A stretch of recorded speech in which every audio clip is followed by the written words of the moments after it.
हाँ भाई। जय हिंद।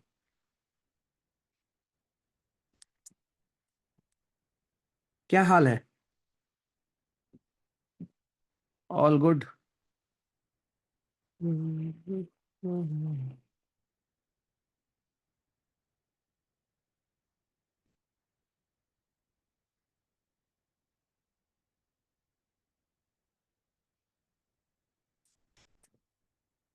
डर का माहौल है। ओके, तो रिवाइज करो भैया, नंबर नहीं आ रहे तो क्या करें उसका बताइए। शुभम, जीएस का पीवाईक्यू करने से कुछ नहीं होता। जीएस बस आप रिवाइज कर लो। इंग्लिश का पीवाईक्यू कर सकते हो, बस हो गया।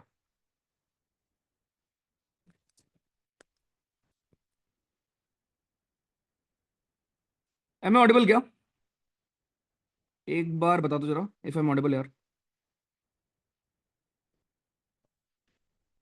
लास्ट मोमेंट वाले प्रोक्रास्टिनेशन से कैसे डील करें?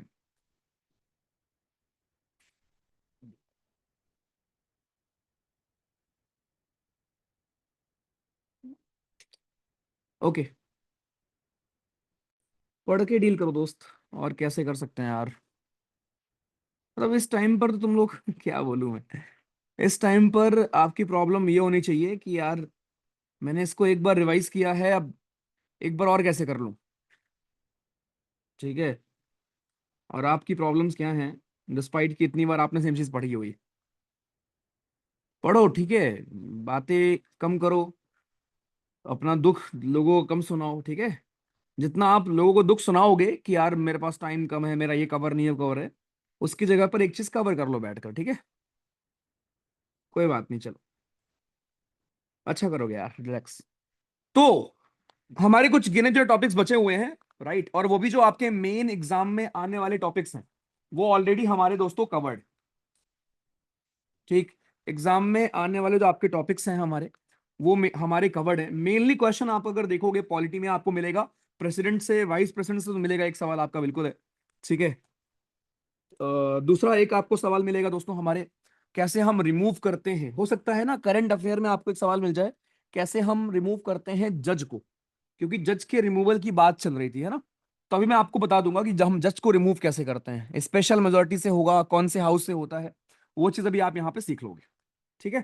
तो वो एक सवाल है जो मुझे लगता है आपके परीक्षा में आपको देखने को मिल सकता है। और उसके बाद जो पूरा पार्लियामेंट वाला पोर्शन हमारा था, राइट, सबसे इंपॉर्टेंट वो तो आपका था ही। पूरा पार्लियामेंट का दोस्तों प्रोसीजर आपका, ठीक है, कि पार्लियामेंट में कैसे कोई चीज पास होती है, बिल से लेकर हर एक चीज। आपके हमारे स्पीकर साहब का रोल क्या है, डिप्टी का रोल क्या है, डिप्टी की कंडीशंस क्या है, कि वो जिस कमिटी में आएंगे वहां के बनेंगे हेड, ये सब छोटी छोटी बातें याद रखना। इलेक्शन की डेट कौन डिसाइड करता है, आपके स्पीकर की। इसके अलावा ओथ कौन दिलाता है, प्रोटेम स्पीकर का रोल क्या होता है, विप क्या होता है, क्वेश्चन आवर में क्या हम किस प्रकार के कलर के क्वेश्चंस होते हैं, क्या short notice question question hour का पार्ट नहीं है, ये बात ध्यान रखना। ओके, स्टार्ट में क्या होता है, अनस्टार्ट में क्या होता है, हम अपनी तिजोरी से पैसा कैसे निकालते हैं, ये सारी चीजें दोस्तों बहुत अच्छे से ध्यान रखेंगे। तो मेजोरिटी ऑफ द क्वेश्चन, उसका मनी बिल, आर्टिकल 109, ठीक। उसके बाद आपका इवन ऑर्डिनेंस वाली चीजें, राइट, 213 123, ये सारी चीजें दोस्तों अपने को याद रखना है। और वहीं से आपके मेजोरिटी ऑफ द क्वेश्चंस आएंगे। चलो ग्रेट। तो अभी दोस्तों हम पढ़ने वाले हैं सुप्रीम कोर्ट के बारे में, कि हमारे सुप्रीम कोर्ट भैया जी क्या हैं, सुप्रीम कोर्ट के बारे में हम यहाँ पर चीजें समझने वाले हैं, राइट। तो मेरा भाई कोर्ट हमारे आपके उसके कॉन्स्टिट्यूशन के आपके अलग अलग स्तंभ हैं, हमारी डेमोक्रेसी के अलग अलग आपके स्तंभ थे, जिसमें आपका एक सबसे इंपॉर्टेंट है जुडिशरी। बस आपको बस कहानियां सुननी है और कुछ नहीं। उसके बाद डिजिटल नोट से आप रिवाइज कर लोगे, that is more than sufficient. और अगर खाली आप यूनियन भी कर लेते हो रिवाइज, तब भी आपको बड़े आराम से 5 6 सवाल मिल जाएंगे। ठीक है। चलो, तो जुडिशरी की जो आपकी चीजें हैं दोस्तों, राइट, वो हमें यहां पर पढ़ना है। तो हमारे देश में आपको मिलेगी इंटीग्रेटेड जुडिशरी। एक बार मैं आपको लिख के पढ़ाता हूं पूरा, फिर बस मैं आपको नीचे स्लाइड दिखा दूंगा। भारत में दोस्तों आपको मिलेगी इंटीग्रेटेड जुडिशरी, राइट। और ये आपका यूनिटरी फीचर है अगर आपको याद हो। और अगर एक आपका और था कि इंडिपेंडेंस ऑफ जुडिशरी, वो आपका फेडरल फीचर था, तो ये फीचर्स भी याद रखना। सो इंटीग्रेटेड जुडिशरी जो दोस्तों हमारी थी, राइट, ये हमने अडॉप्ट किया था। ओके, आपके गवर्नमेंट ऑफ इंडिया एक्ट 1935 से, गवर्नमेंट ऑफ इंडिया एक्ट 1935। ठीक है, यहां से दोस्तों हमने इसको लिया था। ठीक है, जिसमें करंट में जो आपकी टोटल स्ट्रेंथ है, अगर मैं खाली सुप्रीम कोर्ट की बात करूं तो करंट में टोटल स्ट्रेंथ जो सुप्रीम कोर्ट की है वो है 34। ठीक, जिसमें आपके 33 जजेस हैं, 33 भाइयों आपके जज हैं, और एक हमारे चीफ जस्टिस साहब है, एक chief justice of India, chief justice साहब आपके हमारे एक। ठीक है, परफेक्ट। तो ये 2019 में हमने, पहले 31 जज हुआ करते थे, हमने उसको 34 कर दिया। ठीक, अब जो सुप्रीम कोर्ट के चीफ जस्टिस होते हैं, सुप्रीम कोर्ट के जो आपके चीफ जस्टिस होते हैं, मैंने आपको इवन ऑर्डर ऑफ प्रेसिडेंस पढ़ाया है, नॉर्मली लोग पढ़ते नहीं उसको। वहां ध्यान रखना आपके हमारे चीफ जस्टिस साहब का या सुप्रीम कोर्ट का हमारा जज का रैंक क्या है, हायरकी में या ऑर्डर ऑफ प्रेसिडेंस में, भाई याद रखना। ठीक है, ओके। तो जो हमारा चीफ जस्टिस साहब हैं दोस्तों, ये अपॉइंट होते हैं किसके द्वारा? इनको अपॉइंट करते हैं हमारे दादाजी, अपॉइंटेड बाई प्रेसिडेंट साहब। ठीक, और ये कंसल्ट करते हैं कुछ ग्रुप ऑफ जजेस से आपके, उसमें सुप्रीम कोर्ट के भी होते हैं, उसमें हाई कोर्ट के होते हैं। तो एक कॉलेजियम सिस्टम होता है जहां पर ये कंसल्ट करते हैं, राइट। किसी को रिकमेंड किया जाएगा, नॉर्मली एज के हिसाब से होता रहा है। ठीक है, और जो आपके सीनियर मोस्ट होते हैं उनको बनाया जाता है, लेकिन ऐसा कोई रूल नहीं है। ठीक है, ये बस एक कन्वेंशन है, ऐसा कोई रूल नहीं है कि आपके जो सीनियर मोस्ट होंगे उन्हीं को आप बना दोगे, लेकिन इस कन्वेंशन को बस फॉलो किया जाता रहा है। ठीक, तो चीफ जस्टिस को अपॉइंट करेंगे आपके प्रेसिडेंट साहब। ओके, और जो बाकी जज होंगे उनको भी प्रेसिडेंट साहब ही अपॉइंट करेंगे। जो अदर जजेस होते हैं उनको भी प्रेसिडेंट साहब ही अपॉइंट करेंगे, आफ्टर कंसल्टिंग आपके चीफ जस्टिस या बाकी जजेस। तो ये चीज प्लीज यहां पर ध्यान रखना। ठीक है, तो ये आपकी पहली चीज है दोस्तों जो अपने को माइंड में रखनी थी। चलो आ जाओ। अब अपॉइंटमेंट ऑफ चीफ जस्टिस का क्या रहा है कि आपका हमारा सीनियर मोस्ट का होता रहा है, राइट। क्वालिफिकेशन सबसे इंपॉर्टेंट चीज आपके एग्जाम में आती है कि यार क्वालिफिकेशन क्या होनी चाहिए आपके चीफ जस्टिस की या आपके सुप्रीम कोर्ट के जज की। तो सुप्रीम कोर्ट के जो हमारे जज साहब होते हैं दोस्तों, सुप्रीम कोर्ट के जज साहब का क्वालिफिकेशन समझते हैं। सबसे पहली चीज, वो भारतीय हो, he must be Indian, very easy. Condition number 2, अब देखो इंडियन ये कंडीशन परमानेंट है, मतलब आपको ये फुलफिल करनी ही करनी है। इस कंडीशन के अलावा अगर वो जज रहे हैं आपके हाई कोर्ट के, जज of high court for 5 years, ठीक है, अगर वो मेरे भाई हाई कोर्ट के जज रहे हैं 5 साल तक, या और एडवोकेट रहे हैं भाइयों, या वो आपके एडवोकेट रहे हैं हाई कोर्ट के फॉर 10 years, या प्रेसिडेंट की नजर में वो डिस्टिंग्विश्ड ज्यूरिस्ट हैं, डिस्टिंग्विश्ड ज्यूरिस्ट हैं अगर वो प्रेसिडेंट साहब की नजर में। ठीक, प्रेसिडेंट साहब की नजर में अगर वो डिस्टिंग्विश्ड ज्यूरिस्ट हैं दोस्तों, अगर ये कंडीशंस आपकी हैं, राइट, तो वो बंदा एलिजिबल है सुप्रीम कोर्ट के जज बनने के लिए। मैं रिपीट कर दूं, राइट। देखो अभी जो टॉपिक्स आप पढ़ने हमें बचे हैं ना इसमें पॉलिटी में, वो टॉपिक को इवन आपको रिवाइज भी करना नहीं होगा। ठीक है, जैसे मैं आपको पढ़ाऊंगा, और एक आज की क्लास और एक कल, कल मोस्ट प्रॉब्ली आपकी पॉलिटी हम खत्म भी कर देंगे। ठीक है, कल आपकी चीजें खत्म ही हो जाएंगी पूरी। ठीक, खत्म याद है, अगर खाली खत्म करना होता तो 15 अगस्त तक ही आपकी चीजें खत्म हो गई होती, लेकिन स्टिल ठीक है, आप रिवाइज कर रहे हो, वो इंपॉर्टेंट है ना। ठीक है, सारी चीजें खत्म करके रिवीजन स्टार्ट करो। I am not a big fan of that thing. I am a fan कि आप एक एक चीज को करते रहो, मतलब एक चीज आपने, उससे पता क्या होता है, उससे बेनिफिट ये होता है कि एक सब्जेक्ट आपका मल्टीपल टाइम रिवाइज होता है। ठीक है, इस तरीके में क्या था कि आप हर चीज लास्ट में रिवाइज करते, लेकिन इसमें क्या हुआ कि आपने एक चीज पढ़ा उसको रिवाइज किया, कुछ और पढ़ा उसको भी आपने रिवाइज किया, उसके बाद दोनों को मिलकर रिवाइज किया, राइट, एंड लास्ट में फिर एक बार रिवाइज किया। तो इस तरीके से आपका multiple times revision is right better, है ना। परफेक्ट, चलो। तो मेरे भाई हाई कोर्ट के आपके ये कंडीशन ध्यान रखना, अगर आपके दिल में इच्छा है कि भैया हम सुप्रीम कोर्ट के जज कैसे बन सकते हैं, तो पहली बात तो आप भारतीय हो, तो ये कंडीशन हम सब लोग फुलफिल करते हैं, कोई दिक्कत नहीं। लेकिन इस कंडीशन के अलावा इन तीनों कंडीशन में से कोई एक चीज आप फुलफिल कर रहे हो, या तो आप 5 साल से हाई कोर्ट में जज रहे हो, या आप 10 साल से 10 हो गए, या आप 10 साल से हाईकोर्ट में एडवोकेट रहे हो, ठीक, या आप प्रेसिडेंट की नजर में डिस्टिंग्विश्ड ज्यूरिस्ट हो। ये चीज ध्यान रखना, in the I of president, president साहब की नजर में मेरे भाई आप रहे हो डिस्टिंग्विश्ड ज्यूरिस्ट। इसका मतलब क्या होता है कि आपके पास लॉ की जानकारी हो, समझ हो। अगर ऐसा है तो दादाजी आपको बना सकते हैं सुप्रीम कोर्ट का जज। बस ध्यान रखना, हाई कोर्ट के जज की जो आपकी एलिजिबिलिटी होती है वो भी मैं दोस्तों यहीं पर लिख दे रहा हूं, राइट। जो हमारे हाई कोर्ट के जज होते हैं, ठीक, हाई कोर्ट के जज की एबिलिटी भी आपको एकदम सेम लगेगी, ठीक, सब कुछ ऑलमोस्ट एकदम सेम है। पहला कंडीशन कि पहले आप भारत के नागरिक हो, बस ईयर का थोड़ा बहुत डिफरेंस लगेगा आपको। कंडीशन नंबर 2 कि आप कम से कम 10 साल तक जुडिशियल ऑफिसर रहे हो, कोई भी जुडिशियल ऑफिस में आप रहे हो 10 साल तक।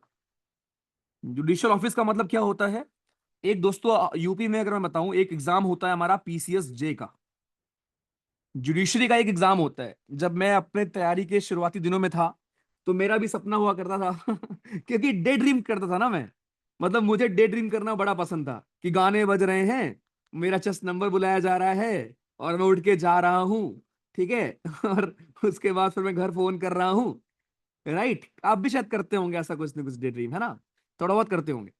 तो I used to daydream कि अच्छा यार, अच्छा फिर पता क्या हुआ, फिर मैं स्क्रीन आउट हो गया, ठीक है, फिर मैं लगातार 3-4 बार स्क्रीन आउट हो गया। तो फिर मैंने देखना शुरू किया कि यार पीसीएस जे होता है एक, जहां पर एलएलबी करने के बाद आप पीसीएस का एग्जाम दे सकते हो तो मेरा सपना थोड़ा बहुत वो हुआ था, चेंज नहीं हुआ था, लेकिन हाँ ये भी मन होना शुरू हो गया था कि यार एक काम करते हैं, जज बनेंगे तो भाई यार क्या सही रहेगा यार, गांव में आऊंगा यार, सब लोग जानेंगे यार ठीक है।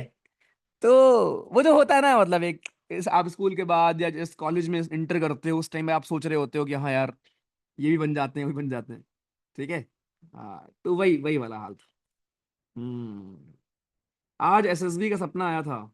ओके देव, होपफुली आप हो जाए रिकमेंड दोस्त। थैंक यू दीदी, मेरे सीडीएस 1 2024 पीवाईक्यू में 56 मार्क्स आए और सीडीएस 2 2024 में 67 मार्क्स आए। थैंक दीदी कौन है बे? अच्छा ठीक है, आगे मेरा नाम भी है, हाँ फिर ठीक है। थैंक्स टू यू एंड अनुराग भैया। मतलब देख लो, जिसने तुम्हें पढ़ाया पूरी अंग्रेजी उसका कोई नामो निशान नहीं, जिसने 4 क्लास आगे प्रैक्टिस करा दिया। वाह वाह वाह वाह, यही है भाई, देखो life is unfair guys, life unfair है। चलो आ जाओ। मेरे यार टोटल 11 अटेम्प्ट्स थे भाई, मैं एसएसबी गया हूँ 11 बार, ठीक है, बहुत बार तो गया भी नहीं हूँ शांत हो जाओ, शांत हो जाओ। आपका फुल टेस्ट लास्ट है दोस्त, 1 लाख अभी ना, केवल एक करना है फुल टेस्ट भाई, केवल एक फुल टेस्ट करना है। आज मैम का क्लास होगा, मैम अभी दवा खा के बेहोश पड़ी है, नॉट बेहोश मत, दवा खा के आदमी कैसे होता है, थोड़ा नशे में होता है ठीक है, लेट्स सी, ठीक है। वो टाइफाइड के ये वो है यार, वो जानबूझ के हमने, मतलब मैं तो बोल रहा था बट मैम का थोड़ा सा था कि, मतलब मैम को थोड़ा सा ना वो हरियाणा वाला जाता है ना कि हाँ मैं तो कभी जीवन में बीमार नहीं हुई तो मुझे कैसे हो सकता है ये सब। तो फिर मैम को मैंने सिखाया कि ये प्लेस से मैटर नहीं करता मैम बॉडी से मैटर करता है कि आपकी एंटीबॉडी क्या होती है यार। तो वो सब थोड़ा मैंने बायो बताया मैम को, ठीक है। ओके, चलो तो अभी वो मैसेज डाल देंगी मैम अगर क्लास होगी आज तो यार, ठीक है, she will let you know. ठीक, बाकी रात में 8 बजे अपनी क्लास तो है भाई, जिसमें हम फिजिकल ज्योग्राफी आपके लिए एक बार और रिवाइज करेंगे, ठीक है। तुम्हारे लिए ऑप्शनल होगी क्लास, तुम्हें आना होगा तो आ जाना, नहीं तो तुम्हें सब आता है ऑलरेडी, कोई भी ऐसी चीज नहीं होगी जो आपको ना आती हो फिजिकल ज्योग्राफी, ठीक है। तो बस रिवाइज करना हो, खाली ईयरफोन लगा के सुनना हो तो आ जाना, और अगर उस टाइम पर खुद से कुछ पढ़ना है तो वही पढ़ लो, ठीक है, कोई ऐसा कुछ नहीं है, फोर्स नहीं करूंगा मैं आज आपको आने के लिए, ठीक है। चलो आ जाओ। तो भाई मैं आपको ये बता रहा था कि पीसीएस जे नाम का एग्जाम होता है, ठीक है, इससे आप बनते हो डिस्ट्रिक्ट जज, और बहुत सही पोस्ट होती है, ठीक है, डिस्ट्रिक्ट जज। यूपी बिहार में तो खासकर बहुत खतरनाक पोजीशन है ये। मतलब कि बहुत इस जैसे पीसीएस एग्जाम होता है हमारा, राइट, उससे आप एसडीएम बनते हो, है ना, या डीएसपी बनते हो, उसी लेवल पे आपका हमारा होता है कि अगर आपने जुडिशरी में कुछ किया हुआ है, राइट, अगर आपने एलएलबी की डिग्री आपके पास है तो आप पीसीएस जे दे सकते हो, ठीक। और मैंने इवन इसका पैटर्न भी देखा था ना उस टाइम पर, तो मुझे बहुत सही लगा था कि यार पॉलिटी खूब आती है, कॉन्स्टिट्यूशन खूब आता है ना। तो अच्छा लगा था कि हाँ दे सकता हूँ। लेकिन उसके बाद फिर राहें बदल गई, तकदीर कुछ और थी, तो चलो आ जाओ। तो मेरे भाई ये चीज ध्यान रखना, एक मिनट। हाँ, तो ये दोस्तों हमारा हो गया कि आप कम से कम 10 साल तक किसी जुडिशियल ऑफिस में रहे हो, जुडिशियल ऑफिसर रहे हो। ठीक है, ये एक कंडीशन है, वेरी वेरी इंपॉर्टेंट। ठीक है, अब यहां पर मेरे भाई बस एक चीज ध्यान रखना है, अगर आप एडवोकेट भी रहे हो ना, अगर आप एडवोकेट भी रहे हैं दोस्तों, अगर आप एडवोकेट रहे हैं 10 साल तक हाई कोर्ट में, तब भी आप एलिजिबल है। ठीक। अब एक चीज ध्यान रखना कि हाई कोर्ट के जज बनने के लिए दोस्तों यहां पर डिस्टिंग्विश्ड ज्यूरिस्ट वाली कंडीशन अप्लाई नहीं होती। ठीक है, जो सुप्रीम कोर्ट में थी कि अगर आप प्रेसिडेंट की नजर में डिस्टिंग्विश्ड ज्यूरिस्ट हो या आपके पास अच्छी जानकारी हो लॉ की, तो आप बन सकते हैं सुप्रीम कोर्ट का जज। लेकिन ध्यान रखें कि ये condition is only applicable to supreme court, not to high court. High court में दोस्तों ऐसी कोई कंडीशन आपकी नहीं होती। ठीक है, परफेक्ट। अब जो सैलरीज वगैरह होती हैं दोस्तों, वो सब कुछ आपकी कौन डिसाइड करेगा इनकी, जो भी तनख्वाह से लेकर कहां से तनख्वाह आती है, आपको आर्टिकल 266 याद होना चाहिए। कौन से फंड्स चार्ज होते हैं, कौन से फंड्स आप ड्रॉ करते हो। अरे सुनो भाई मेरे, ये सब कुछ है, पता है ना आपको, कौन कौन से फंड्स चार्ज होते हैं, जो पैसा चार्ज होता है इट इज नॉन वोटेबल। अगर ऐसे मैं कुछ बोल रहा हूं तो ये सब आप समझ पा रहे हो ना अभी, वेरी गुड, शाबाश। Correct correct, true true true. कितनी बार करवाओगे फिजिकल ज्योग्राफी, अब तो मैं खुद बच्चों को पढ़ा दूं। कोई बात नहीं, कोई बात नहीं। चलेगा। अरे 100 PYQ से करेंगे, आ सकते हो, ठीक है, तुम लोग आ सकते हो। बिकॉज 100 PYQ करेंगे। दुख की बात क्या, अच्छी बात ये है कि तुमको मैंने PYQ भी करवा रखा है। सारे। ठीक है, तो आपकी चॉइस है यार, ठीक है आ जाना, मतलब है ना, आना हो तो आपको आ जाना, कोई दिक्कत नहीं मुझे, ठीक है। चलो, ओके भाई, तो ये चीज अब देखो, और रिवाइज करेगा ये बताओ भाई। ठीक है, अगर आप देखो ध्यान से, बायो हमारी बेहतरीन, ठीक है, खतरनाक हो चुकी है, खत्म हो चुकी है। फिजिकल ज्योग्राफी हो चुकी है, ठीक है, केमिस्ट्री वैसे आपने कर लिया। ठीक। RRR मैं आपको दे दूंगा, जहां जो कि आपके रिवीजन है, बस वो कुछ नया नहीं मिलेगा उसमें। ठीक है, RRR जो कि आपके वन लाइनर्स के रिवीजन के लिए होगा। और एक क्लास हम करेंगे करंट अफेयर की आखिरी, जो कि आपके स्टेटमेंट बेस्ड क्वेश्चंस को कवर कर देगा। तो करंट अफेयर भी आपका डन है। ठीक, इसके अलावा इकोनॉमिक्स एक बचता है। हालांकि इकोनॉमिक्स अभी 10 दिन हुआ आपको पढ़े हुए, मैं से उम्मीद करता हूं आपको याद होगा, बट मैं ये भी उम्मीद करता हूं कि आप भूल भी चुके होंगे। तो इकोनॉमिक्स की एक रिवीजन क्लास है हमारी। ठीक, जिसमें कि मैं बजट की चीजें आपको और बताऊंगा, जो कि क्योंकि CAPF में काफी सवाल आपके बजट के ऊपर आए थे। ठीक है, इसलिए वो क्लास आपकी इंपॉर्टेंट है। साथ में कल NDA वाले में पढ़ाऊंगा फिजिक्स।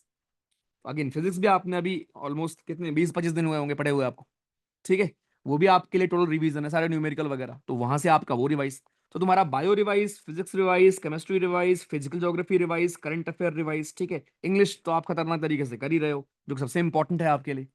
बस बचा आपका इंडियन ज्योग्राफी। ठीक है, इंडियन ज्योग्राफी कल का तो आपका टेस्ट था, वो हाईली स्टैटिक था। ठीक है, और इंडियन ज्योग्राफी ऐसे ही स्टैटिक आती है, अगर आप बोलेंगे तो एक क्लास हम उसकी भी कर लेंगे। ठीक है, आपके ऊपर है। ऑल्दो पूरा स्टैटिक था, इसलिए मैं आंसर की मैंने बोला था भेजने को, शायद अभी आपको भेजा नहीं भेजा। ठीक है, तो आंसर्स आपको मिल जाएंगे कल वाले टेस्ट के, और अगर आप बोलेंगे तो हम वो क्लास भी कर लेंगे। बस, तो हर एक चीज रिवाइज्ड है। और उसके बाद एक हफ्ते आपको आपके पास और होंगे, जहां पर मैं एक और चीज करने वाला हूं। वो थोड़ा सरप्राइज होगा, अभी आपको बताऊंगा नहीं। 5वां रिवीजन। इतना सब कुछ करके जब आप पेपर में जाओगे, ठीक है, तो जिस रूम में आप बैठोगे ना, आसपास देखोगे, तो लगेगा कि हाँ साला मेहनत करके आए। ठीक है, चलो आ जाओ। तो इसलिए मैं बोलता हूँ कि टेंशन कम लो, लेकिन हाँ यार, मतलब वैसे व्यक्ति प्लीज मत बनो। मतलब मुझे सबसे बहुत प्यार है, राइट, लेकिन मुझे ऐसे शख्स से बहुत नफरत है, जिसको कि जो चीज उसके कंट्रोल में होती है ना, राइट, वो करने की बजाय वो दुनिया को कोसता है, या दुनिया से सवाल पूछता है कि सर कैसे करें कैसे करें। राइट नाउ आपको पता है मेरे भाई क्या करना है। अगर इफ यू फील कि भैया मैंने बायो रिवाइज कर लिया था, भूल गया हूं, कोई बात नहीं, बैठो 1.5 घंटे 2 घंटे बैठो, एक बार और पढ़ डालो। हर चीज है, नोट से लेकर हर चीज तुम्हारे पास है यार, right, and it is true for every subject. ठीक, मत दो मॉक वगैरह अभी, खाली एक लास्ट मॉक करेंगे हम लोग बस। ठीक है, हमारा एक फाइनल मॉक होगा आपका, जो मॉक नंबर 12 या 13 होगा आपका, जो भी होगा। एक फाइनल मॉक करोगे आप मेरे सामने बस, जो कि एकदम PYQ लेवल का बनाया जाएगा, एकदम PYQ लेवल। ठीक है, बस इसमें अपने मार्क्स देख लेना। ठीक। और जो कट ऑफ जा रहा है ना भाई आजकल, अगर मैं सीरियस की बात करूं, जो कट ऑफ वगैरह है ना आपका, लास्ट टाइम कट ऑफ 78 के आसपास था, देख लेना आएगा तो। उसके पहले 81 था, जिसकी कट ऑफ रिलीज हो चुकी है। 81 कट ऑफ, 78 कट ऑफ, ठीक है। या बहुत गया, 90 गया। 90 नंबर कैसे नहीं आएंगे? 55 और तुम्हारे 55 उसमें, 30 उसमें, 30 35 उसमें हो गया। और अगर 55 आ रहा है इंग्लिश में, तो सोच लो पेपर कितना खतरनाक होगा। राइट। तो मेरे भाई रिलैक्स, आराम से कर लोगे। पिछली बार देखो CDS 1 में आपका इंग्लिश खतरनाक आ गया। खतरनाक मतलब नया पैटर्न आ गया। तो GS एकदम हलवा आ गई थी। देखा होगा आपने सारे क्वेश्चन साइंस के एंड बाकी, समझ रहे हो? तो दोस्त, अगर कुछ भी टफ मिलता है पेपर में तो वो सबके लिए होगा, और कट ऑफ अकॉर्डिंगली जाएगी। तो अपने प्रोसेस पर बिलीव रखो, आउटकम अपने आप आपको मिल जाएगा। चलो अब पढ़ते हैं, अब बात नहीं, ठीक है। अब ये सवाल मत पूछना अगले 12 दिन। 12 दिन के बाद पूछना कि भैया अब डर लग रहा है। चलो आ जाओ। तो भाई सुप्रीम कोर्ट की बातें हमारी खत्म हो गई, साथ में हाई कोर्ट की एलिजिबिलिटी हमने देख ली, राइट। अब एक चीज ध्यान रखना, इनको ओथ कौन दिलाता है? तो प्रेसिडेंट साहब दिलाएंगे, जो आपके सुप्रीम कोर्ट के जज होते हैं। उनको ओथ वगैरह आपके दिलाएंगे प्रेसिडेंट साहब। एक चीज मैं आपको यहां और बताऊंगा, उसके बाद हम आगे चलेंगे स्लाइड में।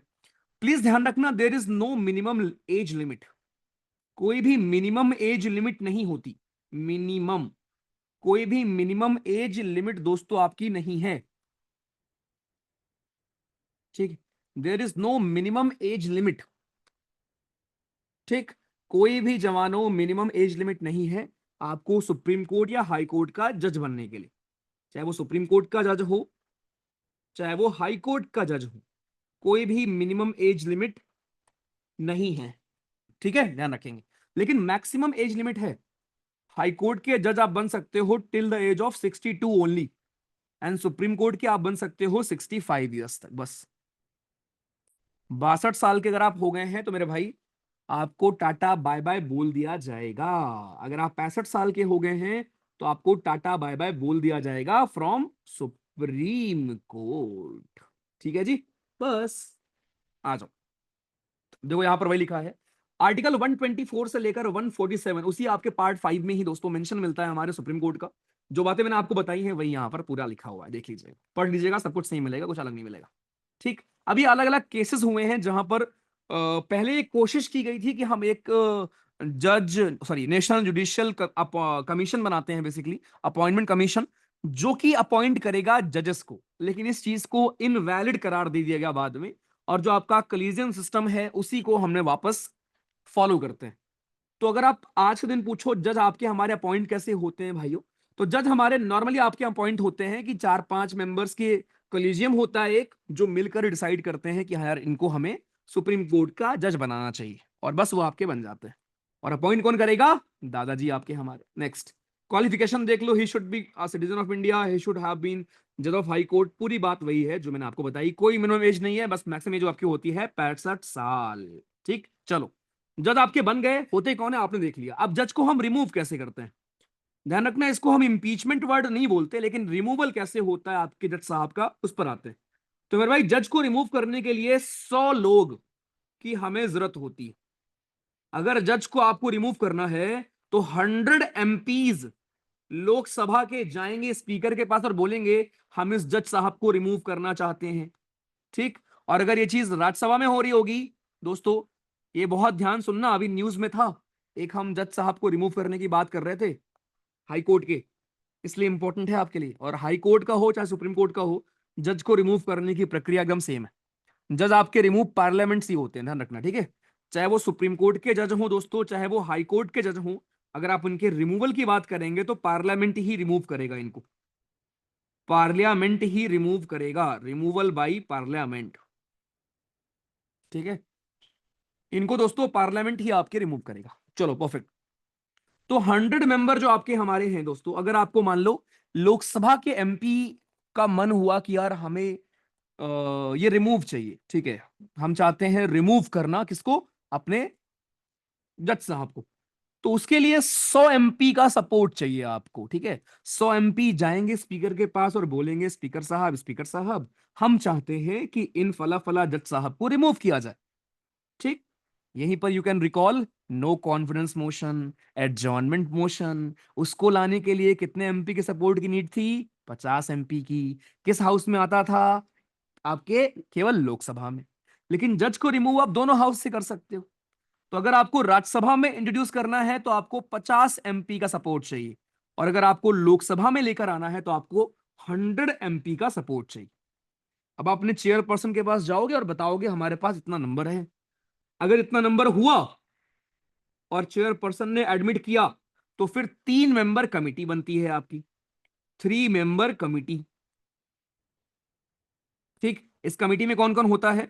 अगर मान लो आप किसी जज को रिमूव कर रहे हो तो इस कमिटी में आपके चीफ जस्टिस होंगे, जिस राज्य का जज होगा उस हाई कोर्ट के चीफ जस्टिस आपके होंगे, या कोई एक और जज होगा। ठीक, मान लो आप चीफ जस्टिस को ही रिमूव कर रहे हो तो आपके सीनियर मोस्ट 3 जज आपके होंगे। मतलब 3 लोग की कमिटी आपकी दोस्तों हमारी होती है। ठीक, अब इसके बाद 3 लोग की कमिटी ने अगर इनको गिल्टी पाया, ठीक है, देन इसके बाद पार्लियामेंट में आएगा, और पार्लियामेंट में ये चीज स्पेशल मेजोरिटी से आपको पास करना है। पार्लियामेंट में स्पेशल मेजोरिटी से पास होगा, और जब पास हो जाएगा तो फिर दादाजी ऑर्डर पास करेंगे, president will pass the order, और वो रिमूव हो जाएंगे। तो कितना कॉम्प्लेक्स प्रोसेस है। मैं काम करूं, मैं काम करता हूं, ठीक है, मैं आपको प्रेसिडेंट, वाइस प्रेसिडेंट और जज तीनों का रिलेट करके आपको बताता हूं, ठीक है। जब दोस्तों आप प्रेसिडेंट को करते हो इम्पीच, राइट, तो वो इधर हाउस में हो सकता है, आपको 1/4 एमपी का सपोर्ट चाहिए होता है। ठीक, किसी भी हाउस में, लोकसभा राज्यसभा किसी भी हाउस में आप इनिशिएट कर सकते हो, वहां पर आपको चाहिए होती है special majority, that is of total strength की आपकी स्पेशल मेजोरिटी, ये भी ध्यान रखना, ठीक है। जहां पर दोनों हाउस से आपको पास करना होगा, यहां पर 14 डेज का आप नोटिस भी देते हो दादाजी को, और उसके बाद फिर अगर हाउस से पास हो गया तो इंपीच हमारे हो जाएंगे, आर्टिकल 61 यू कैन रिकॉल। ठीक, गवर्नर को इंपीच करना नहीं पड़ता, उन्हें आप डायरेक्टली रिमूव कर सकते हो प्रेसिडेंट के ऑर्डर से। थर्ड चीज थर्ड चीज हमारी है कि वाइस प्रेसिडेंट को रिमूव करने के लिए केवल राज्यसभा के पास पावर है, राज्यसभा इनिशिएट करेगा और इफेक्टिव मेजोरिटी से पास करेगा, और लोकसभा सिंपल मेजोरिटी से एग्री करेगा, तो पास माना जाएगा, और आपके हमारे वाइस प्रेसिडेंट साहब को रिमूव कर दिया जाएगा। उसके बाद आपके जज जज को रिमूव करने का बड़ा सिंपल प्रोसेस होता है कि आपके हमारे 100 एमपी, अगर लोकसभा में आपको इनिशिएट करना है तो 100 एमपी फेवर में हो, राज्यसभा में करना है तो 50 एमपी फेवर में हो। आप जाएंगे अपने प्रिसाइडिंग ऑफिसर के पास, प्रिसाइडिंग ऑफिसर ने अगर एक्सेप्ट कर लिया तो 3 मेंबर, 3 जजेस की कमेटी बनती है जो उस चार्जेस को देखती है कि अच्छा क्या चार्ज लगे इनके ऊपर। उस चार्ज को देखने के बाद अगर गिल्टी पाया जाता है तो फिर पार्लियामेंट में वोटिंग होगी, स्पेशल मेजोरिटी से पास होगा, अगर पास हो गया तो फिर हम रिमूव मानेंगे। और इसी तरीके से आप इलेक्शन, जो आपके चीफ इलेक्शन कमिश्नर हैं, जो आपके सीएजी हैं, उनको भी आप सेम तरीके से दोस्तों रिमूव करते हो, ध्यान रखिएगा। वेरी इजी प्रोमैक्स सवाल। चलो, तो ये चारों को मैंने दोस्तों आपके लिए यहां समराइज कर दिया। नेक्स्ट, ओथ एंड अफर्मेशन हमारा कौन दिलाएगा? You already know. ठीक, और अगर वो हाई कोर्ट में होंगे तो गवर्नर साहब हमारे, मतलब ओथ दिलाएंगे गवर्नर साहब, लेकिन रिमूव पार्लियामेंट से होंगे, ठीक है। सैलरी वगैरह आपको पता है, ये सब कहानियां हैं, ठीक है। टेनर कोई फिक्स नहीं होता, लेकिन बस एज फिक्स्ड है, 65 साल में रिटायर। रिमूव कैसे करेंगे देख लीजिए। आपके ग्राउंड्स कौन कौन से हैं? प्रूव्ड मिसबिहेवियर या इनकैपेसिटी, ठीक है। जैसे प्रेसिडेंट में ग्राउंड कौन सा था? Violation of constitution. Violation of constitution was the only ground जिस पर आप दादाजी को रिमूव करते हो, ठीक। लेकिन आपके जज को रिमूव करने के लिए यू हैव प्रूव्ड मिसबिहेवियर या फिर इनकैपेसिटी, ये आपके ग्राउंड्स हैं जिन ग्राउंड्स पर यू कैन रिमूव। बस ये कहानियां हैं, देख लो, वही पूरी बात। ठीक, कुछ आपके हमारे होते हैं एक्टिंग चीफ जस्टिस। इसका मतलब क्या होता है? एक्टिंग चीफ जस्टिस का मतलब होता है कि अगर मान लो प्रेसिडेंट साहब किसी भी सुप्रीम कोर्ट के जज को चीफ जस्टिस की कुर्सी पर बैठा सकते हैं जब वो कुर्सी खाली होगी तो। बस।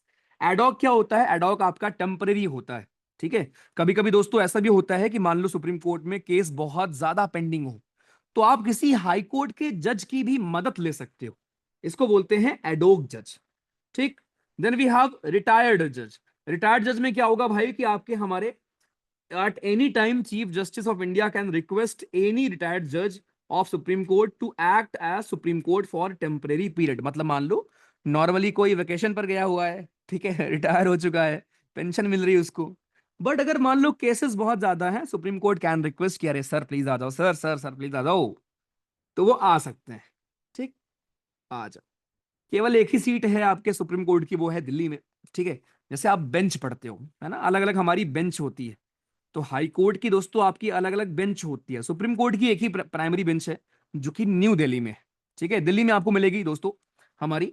और जो बेंच है आपकी हमारी दिल्ली में है, राइट, न्यू दिल्ली नहीं, दिल्ली में जो आपकी बेंच है। ओके, बेंच हमारी दोस्तों, आप बेंच का मतलब क्या होता है कि आपके इस कोर्ट की सिटिंग और कहाँ होती है। जैसे राज्यों में आपके जो हाई कोर्ट्स होते हैं ना, उनकी सिटिंग मल्टीपल जगह पे होती है। अगर मैं आपको एग्जांपल दूं, जैसे आपका इलाहाबाद हाई कोर्ट, अब इलाहाबाद हाई कोर्ट की सिटिंग होती है मेरे भाई कई जगह पर, राइट। कई जगह का मतलब है लखनऊ में होती है बेसिकली, ठीक है, लखनऊ में उसका एक और ब्रांच है। ऐसे ही गुवाहाटी हाई कोर्ट, उसके तो कई सारे आपके हमारे बेंच हैं, नीचे मैं आपको भी बताऊंगा, आ जाओ। ओके, यहां पर एक चीज और ध्यान रखना दोस्तों, supreme court plus approval of president can make rules, कहानियां, ठीक है। एक चीज बस ध्यान रखना यहां पर इंपॉर्टेंट जो है आपके लिए, कि आपके दादाजी हमारे दादाजी सुप्रीम कोर्ट से एडवाइस मांगते हैं अंडर आर्टिकल 143, ठीक है। सुप्रीम कोर्ट से एडवाइस मांगते हैं, इसी को हम बोलते हैं advisory jurisdiction of supreme court. This is called advisory jurisdiction of supreme court, जिसके तहत सुप्रीम कोर्ट जो है वो एडवाइस देता है प्रेसिडेंट साहब को। अब एक चीज ध्यान रखना कि उस एडवाइस को मानना ना मानना वो दादाजी की मर्जी है, ठीक है। मानना है या नहीं मानना वो टोटली मर्जी है दादाजी की, ठीक। लेकिन एडवाइस देना का है काम सुप्रीम कोर्ट को, एडवाइस देना पड़ेगा। अब मानना ना मानना वो है अप टू प्रेसिडेंट, तो ये चीज बाइंडिंग नहीं होती। आइए, इंडिपेंडेंस, ये कभी ऐसे लिखने को आज उसमें लिख देना कि हमारा सुप्रीम कोर्ट इंडिपेंडेंट क्यों है, क्योंकि हर एक चीज संविधान ने कोशिश की है कि सुप्रीम कोर्ट या सुप्रीम कोर्ट के जजेस किसी के फेवर में ना रहें, स्पेशली सरकार के फेवर में ना रहें।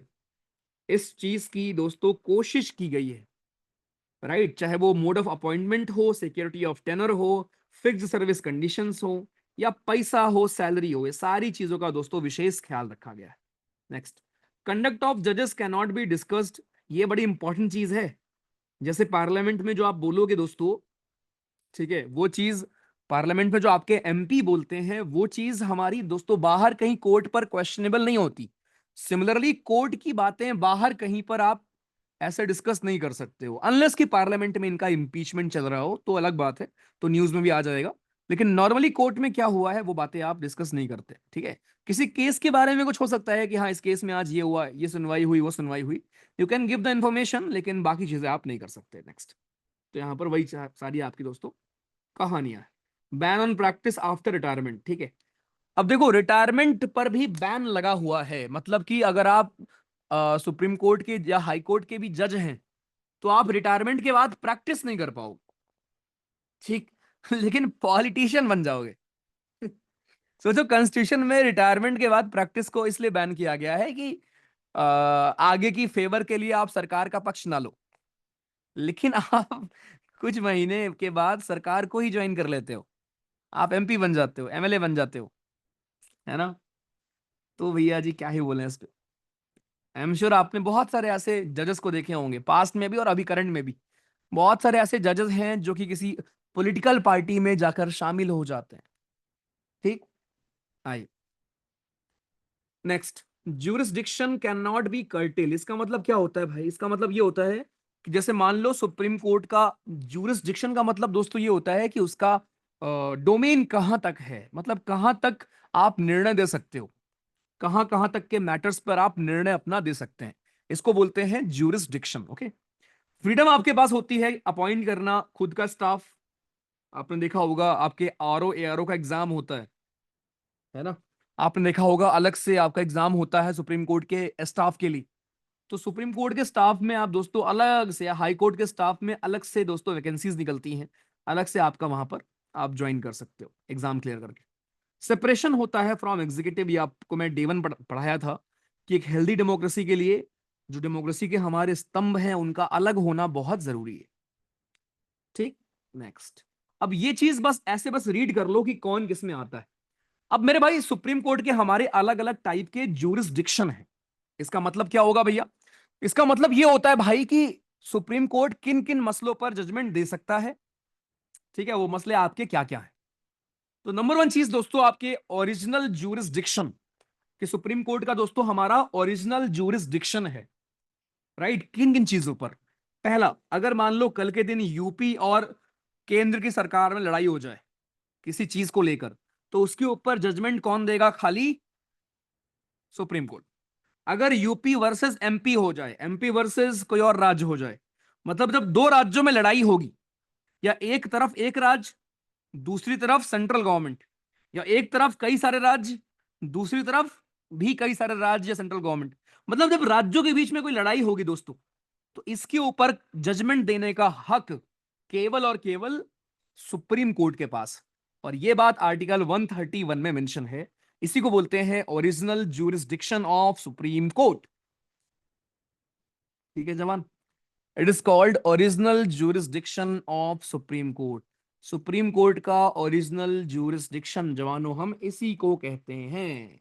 आई next, a dispute arising out of any pre constitution treaty. अब यहां पर एक चीज ध्यान रखना दोस्तों, ठीक है, कि आप अगर मान लो जो भी आपका पानी वाला डिस्प्यूट होगा, यहां मैं लिख दे रहा हूं, जो भी आपके इंटर वाटर डिस्प्यूट होंगे, क्या धुलिया, जो भी आपके इंटर वाटर डिस्प्यूट्स होंगे, प्लीज ध्यान रखना, it is not part of original jurisdiction.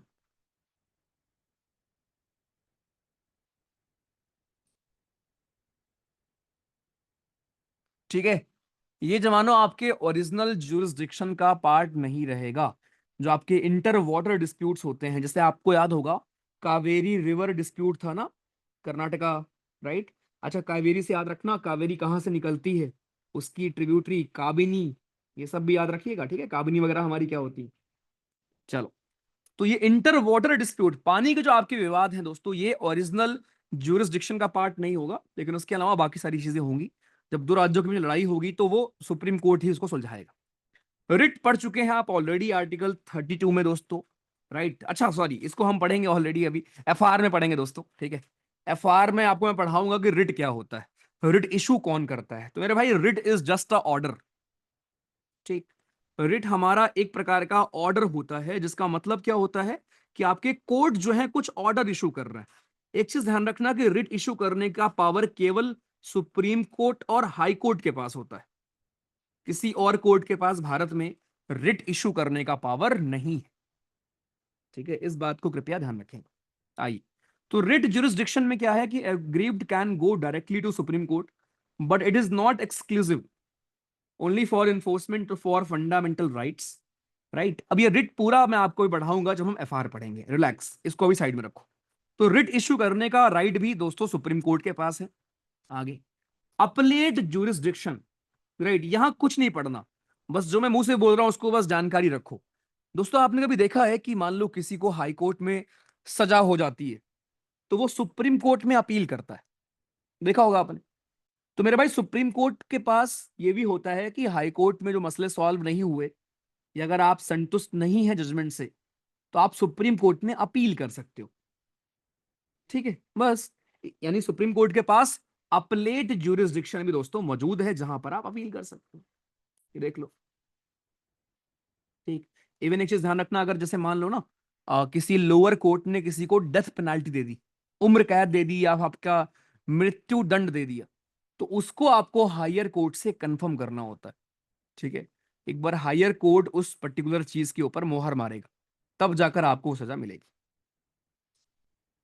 एक आपका होता है appeal by special leave, special leave to appeal from any judgment in any matter passed by any court और tribunal, right, in the country. तो ये क्या है दोस्तों आपका, कि आपके हमारे स्पेशल लीव होती है अपील करने की, राइट। मतलब कुछ ऐसे केस भी होते हैं जो देश को हिला के रख देते हैं।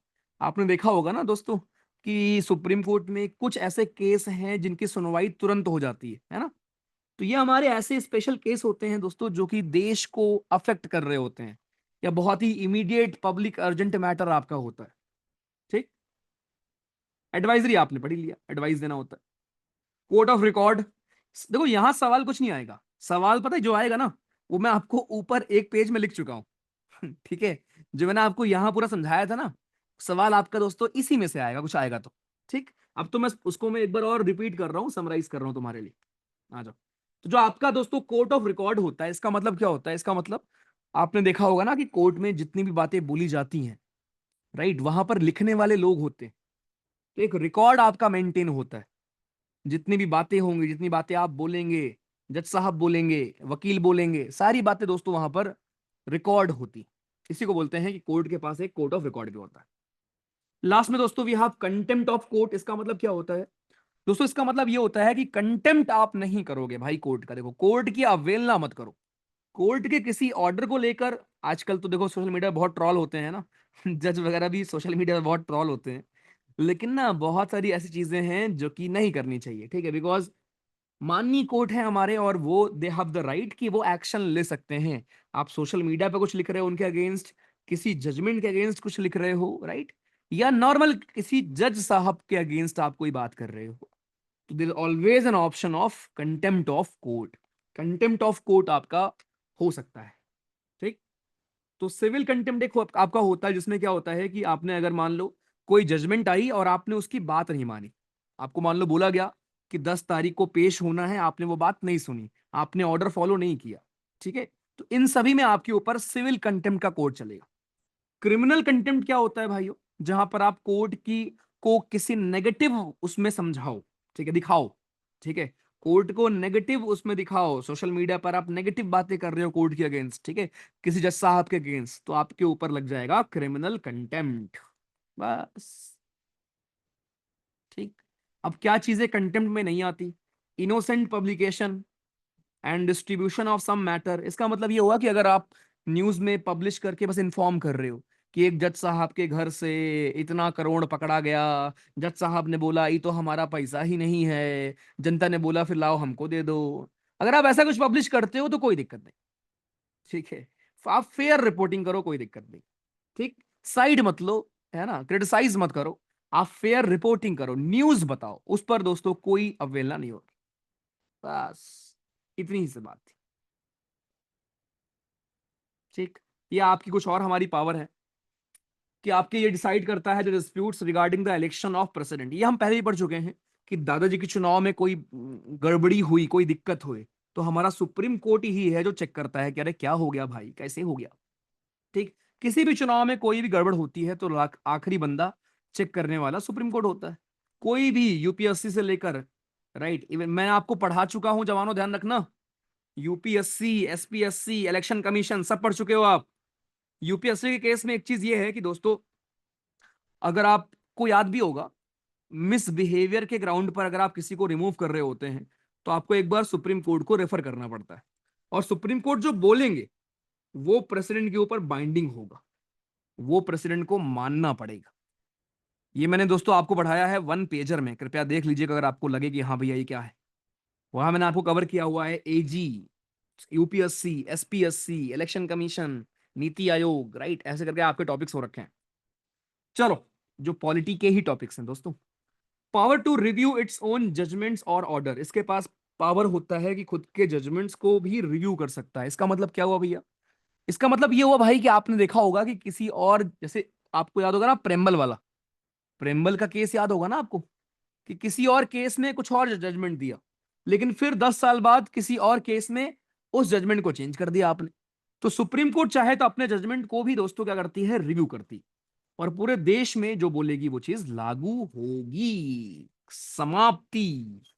ये था जवानों आपका सुप्रीम कोर्ट। अब जितना आपने पढ़ा है सुप्रीम कोर्ट के बारे में, सब कुछ सेम है, एवरी सिंगल चीज, चाहे वो सैलरी हो, क्वालिफिकेशन आपका अलग था हाई कोर्ट का, मैंने आपको ऊपर बता दिया, ठीक? Qualification was different. इसके अलावा जितनी भी आपकी चीजें हैं, चाहे वो ओथ हो, राइट, चाहे वो आपका टेन्योर हो, वहां पर 62 था, वहां पर 65 था, या चाहे रिमूवल हो, रिमूवल भी दोस्तों आप हाई कोर्ट के जज का पार्लियामेंट से ही करते हैं। सब कुछ सेम है, वहां भी एक्टिंग जज हो सकते हैं, वहां भी एडॉक जज हो सकते हैं, वहां भी रिटायर्ड जज को आप बुला सकते हो वापस, वहां भी इंडिपेंडेंस होती है हाई कोर्ट के पास भी। इनका भी ओरिजिनल जुरिस्डिक्शन होता है। राज्य के जो आपके मैटर है, उस पर्टिकुलर राज्य के जो मैटर हैं, वो उस पर्टिकुलर राज्य का हाई कोर्ट ही सुनता है। इनके पास भी रिट होती है, पढ़ोगे आप अभी एफआर में जब मैं आपको पढ़ाऊंगा, राइट? ये भी आपके राज्य सरकारों को एडवाइस कर सकते हैं, ठीक? खत्म। बस एक चीज नया है जो हाई कोर्ट में आप पढ़ते हो, वो मैं यहां लिख दे रहा हूं, और इस चीज को प्लीज याद कर लेना, एग्जाम में पूछता है ये चीज। वो है आपके कि हमारे कुछ हाई कोर्ट, देखो भारत में दोस्तों जितने भी हाई कोर्ट है ना, ऐसा नहीं है ना कि सब हाई कोर्ट एक राज्य के लिए हो, राइट? हमारे बहुत सारे ऐसे राज्य हैं दोस्तों, बहुत सारे ऐसे आपके कोर्ट हैं जो कि मल्टीपल राज्यों को कवर करते हैं। जैसे आपका मैं एग्जांपल लूं, बॉम्बे हाई कोर्ट। अब ध्यान रखना, जो बॉम्बे हाई कोर्ट का ज्यूरिसडिक्शन है, ये फैला हुआ है महाराष्ट्र में, ये फैला है गोवा में, Dadar Nagar Haveli, Dadar and Nagar Haveli and Daman and Diu, यहां पर बॉम्बे हाई कोर्ट का ज्यूरिसडिक्शन है। उसके बाद गुवाहाटी हाई कोर्ट, ये पीवाईक्यू है आपका। गुवाहाटी हाई कोर्ट का ज्यूरिसडिक्शन पूरे नॉर्थ ईस्ट में है, असम मणिपुर छोड़ के, राइट। असम, नागालैंड, मणिपुर और त्रिपुरा छोड़कर, असम, नागालैंड, मिजोरम, अरुणाचल प्रदेश, ठीक। यहां पर दोस्तों गुवाहाटी हाई कोर्ट का ज्यूरिसडिक्शन है। इसके अलावा Punjab and Haryana high court, Punjab and Haryana high court, इसका ज्यूरिसडिक्शन आपको मिलेगा पंजाब में, हरियाणा में और Chandigarh. Then we have Tamil Nadu high court. Tamil Nadu high court का ज्यूरिसडिक्शन पुडुचेरी के यूटी में है आपका, तमिलनाडु में तो है, साथ में पुडुचेरी में। इसके अलावा we have Kerala high court. Kerala high court का ज्यूरिसडिक्शन है, केरला में तो होगा होगा, साथ में लक्षद्वीप में होगा, लक्षद्वीप में होगा दोस्तों, ठीक। और एक और लिख लो, Calcutta high court. Calcutta high court का ज्यूरिसडिक्शन अंडमान निकोबार में है, और कोलकाता में तो है ही है, या वेस्ट बंगाल में तो है ही। तो मुझे आपको यहाँ यूटी बतानी थी, ठीक है, कि कौन से यूटी का किस हाई कोर्ट के अंडर आता है। तो आपका दमन दीव दादर नागर हवेली आएगा बॉम्बे हाई कोर्ट के अंडर। हमारा ये चंडीगढ़ आएगा Punjab and Haryana high court के अंडर, ठीक है। तमिलनाडु के अंडर आपका आएगा पुडुचेरी, और लक्षद्वीप आएगा केरला हाई कोर्ट के अंडर, और अंडमान निकोबार आता है कलकत्ता हाई कोर्ट के अंडर। प्लस जम्मू कश्मीर और लद्दाख में अलग एक हाई कोर्ट है। दिल्ली इज द इकलौती यूटी जिसका खुद का केवल हाई कोर्ट है। Delhi is the only UT जिसका खुद का अपने लिए पर्सनल हाई कोर्ट है, और उस हाई कोर्ट का ज्यूरिसडिक्शन कहीं और नहीं है, ठीक, खत्म। तो बस ये एक चीज नई होती है आपके लिए, न्यू होती है फॉर हाई कोर्ट, बाकी सब कुछ सेम है।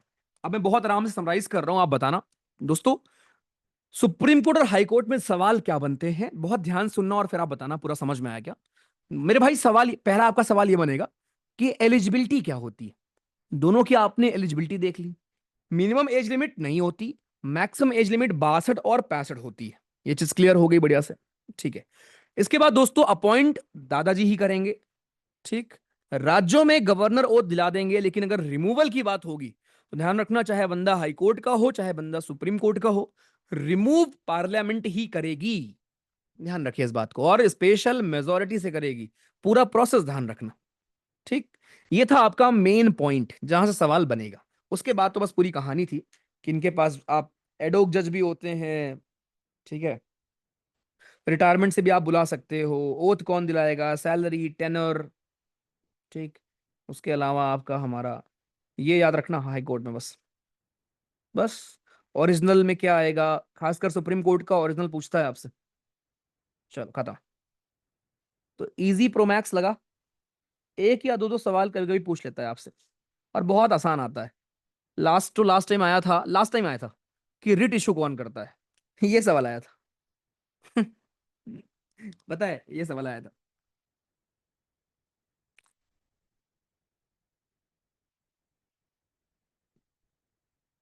Please send the analysis of 100 bio MCQ, मैं भेज चुका हूं दोस्त। अगर आपको नहीं मिली तो प्लीज एडमिन साहब को बोलना, भेज देंगे आपको। चलो ठीक है, ग्रेट। कंटेम्प्ट ऑफ कोर्ट भी वन पेजर में किया है। हाँ जी राइट, मैं खुद ही भूल गया था। इतनी चीजें हमने पढ़ रखी है कि मैं खुद ही भूल गया क्या क्या पढ़ाया तुमको मैंने।